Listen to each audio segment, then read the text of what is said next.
एक वाटी तांदळाच्या पिठापासून एकदम कुरकुरीत असे होणारे तांदळाचे चिप्स आज बनवते मी. हे तुम्ही संध्याकाळच्या चहाबरोबर खाऊ शकता किंवा लहान मुलांना डब्यामध्ये देऊ शकता. इथे एक कढई घेतलेली आहे. कढईमध्ये आपल्याला 1.25 वाटी पाणी घालून घ्यायचं आहे. आणि पाण्यामध्ये इथे मी मीठ घालून घेते. आपल्याला चवीप्रमाणे मीठ घालून घ्यायचं आहे. आणि पाणी मस्तपैकी उकळून घ्यायचं. हे पाणी असं उकळायला लागलं ना, की आतमध्ये आपल्याला 1 वाटी भरून हे तांदळाचं पीठ घेतलेलं आहे. हे दररोजच्या वापरातील भाकरी बनवतो ना, तेच पीठ आहे हे. हे पीठ घालून घ्यायचं आणि व्यवस्थित असं ढवळून घ्यायचं. हे जे 1.25 वाटी पाणी आहे ना, हे बरोबर होणार आहे आपल्या 1 वाटी पिठासाठी. बाहेरून अजिबात पाणी घालावं लागणार नाही. हे बघा असं मस्तपैकी हे ढवळून घ्यायचं. आणि आता वर मी झाकण ठेवून एक वाफ काढून घेणार आहे या पिठाला. जास्त नाही, फक्त 2 मिनिटच ठेवायचं आहे झाकणवर. आणि हे बघा तुम्ही बघू शकताय मस्तपैकी वाफ आलेली आहे. आता मी इथे गॅस बंद करते आणि हे मस्त असं ढवळून घ्यायचं पुन्हा एकदा. आणि हे जे पीठ आहे हे आपल्याला खाली ठेवून मी इथे पूर्ण थंड करून घेणार आहे. इथे आपण जे पीठ बनवलेलं आहे हे मस्तपैकी थंड झालेलं आहे. आता काय करायचं आहे, आतमध्ये मी इथे चिली फ्लेक्स घेतलेले आहेत, हे घालून घ्यायचे आहेत. इथे मी अर्धा चमचा घातलेला आहे चिली फ्लेक्स. त्याच्यानंतर जिरं घातलेलं आहे अर्धा चमचा.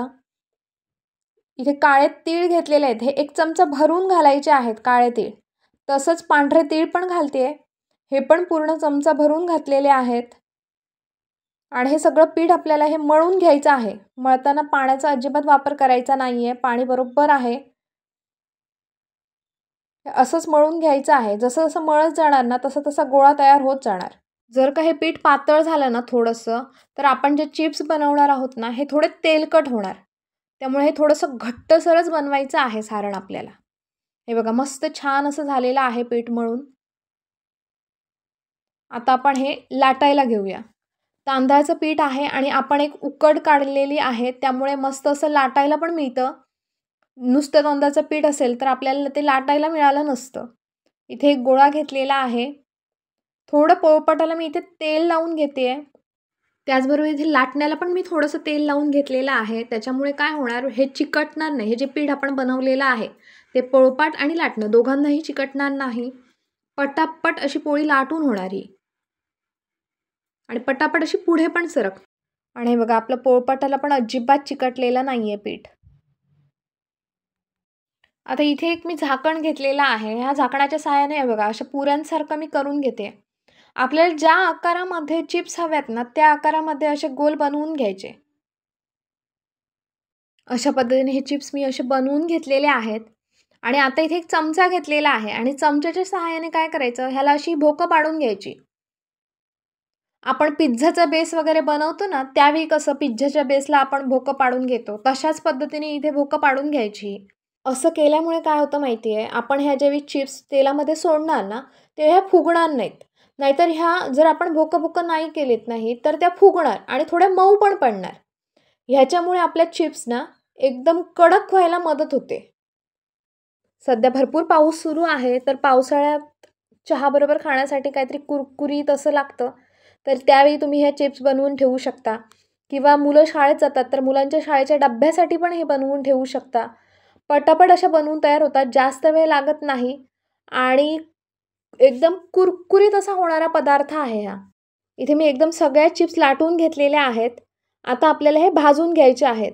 तर त्याच्यासाठी मी इथे कढईमध्ये तेल गरम करत ठेवलेलं आहे. तेल एकदम कडकडीत असं तापवून घ्यायचं आहे आपल्याला आणि त्याच्यानंतरच ह्या चिप्स तेलामध्ये सोडायच्या आहेत. हे चिप्स तेलात सोडल्या ना, की लगेच अशा वर आल्या पाहिजेत.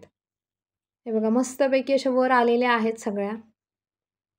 आणि आता काय करायचं, दोन्ही बाजूने एकदम असं परतत राहिलं पाहिजे. दोन्ही बाजूने मस्तपैकी फ्राय झाले पाहिजेत ह्या चिप्स. त्यामुळे त्या परतत राहायच्या आणि दोन्ही बाजूने मस्त अशा खमंग भाजून घ्यायच्या. ह्याचा जो कलर आहे ना, हा कलर थोडासा असा चेंज होणार आणि छान असा खमंगपणा येणार त्यांना. हे बघा मस्तपैकी अशा भाजून घेतलेल्या आहेत. इथे बघा तुम्ही बघू शकताय त्याचा कलर पूर्णपणे चेंज झालेला आहे आणि छान असा रंग आलेला आहे बघा. इथे सगळ्या चिप्स मी एका जाळीवर काढून घेते आहे.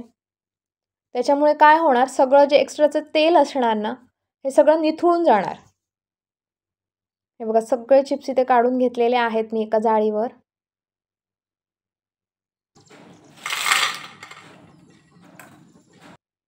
उरलेले सगळे चिप्स अशाच पद्धतीने तळून घ्यायचे आहेत. तर इथे माझे सगळे चिप्स बनवून तयार झालेले आहेत.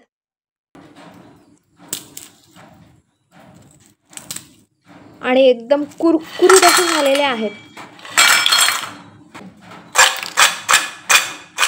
इथे मी 1 वाटी तांदळाचा वापर करून मस्तपैकी खमंग आणि कुरकुरीत असे चिप्स बनवलेले आहेत.